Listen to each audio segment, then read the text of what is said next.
দেখছেন BNA news, সবার সাথে সবার পাশে।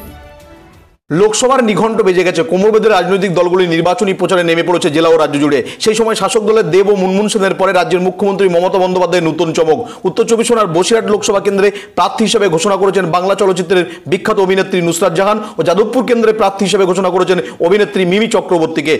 নুসরাত জাহান ইতিমধ্যে নির্বাচনী প্রচারে নেমে পড়েছেন। তার সঙ্গে পাল্লা দিয়ে যাদবপুর কেন্দ্রে প্রতিদ্বন্দ্বী বাম প্রার্থী বিকাশ রঞ্জন ভট্টাচার্যের বিরুদ্ধে নির্বাচনী প্রচারে নেমে সাধারণ মানুষের মন জয় করতে ব্যস্ত অভিনেত্রী মিমি চক্রবর্তী। বৃহস্পতিবার দক্ষিণ চব্বিশ পরগনার ভাঙড়ে যাদবপুর লোকসভা কেন্দ্রের হয়ে নির্বাচনী প্রচারে এলেন অভিনেত্রী মিমি চক্রবর্তী। তাকে দেখতে আবাল বিদ্যা বনিতা থেকে শুরু করে তৃণমূল কর্মী সমর্থকদের উপচে পড়া ভিড় ছিল চোখে পড়ার মতো।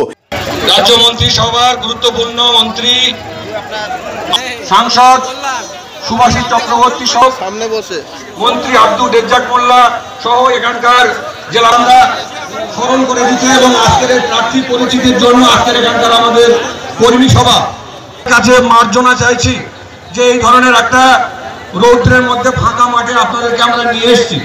তো আমাদের আপনারা যারা যেখানে ছড়িয়ে ছিটিয়ে আছেন রাস্তাটাকে ক্লিয়ার করে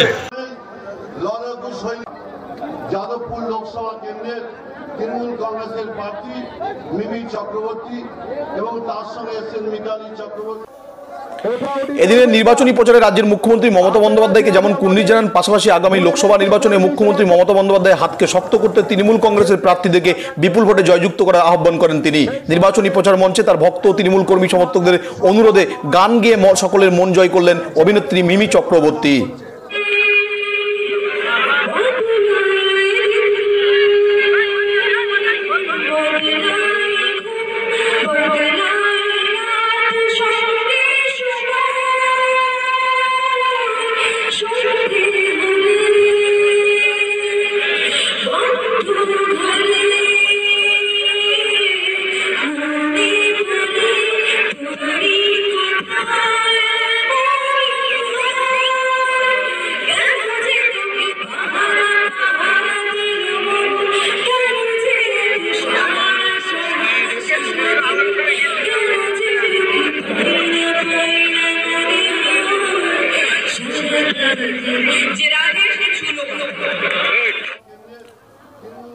দক্ষিণ চব্বিশ পরগনার ভাঙড় থেকে শেখ মুক্তোর রিপোর্ট, বিএনএ নিউজ।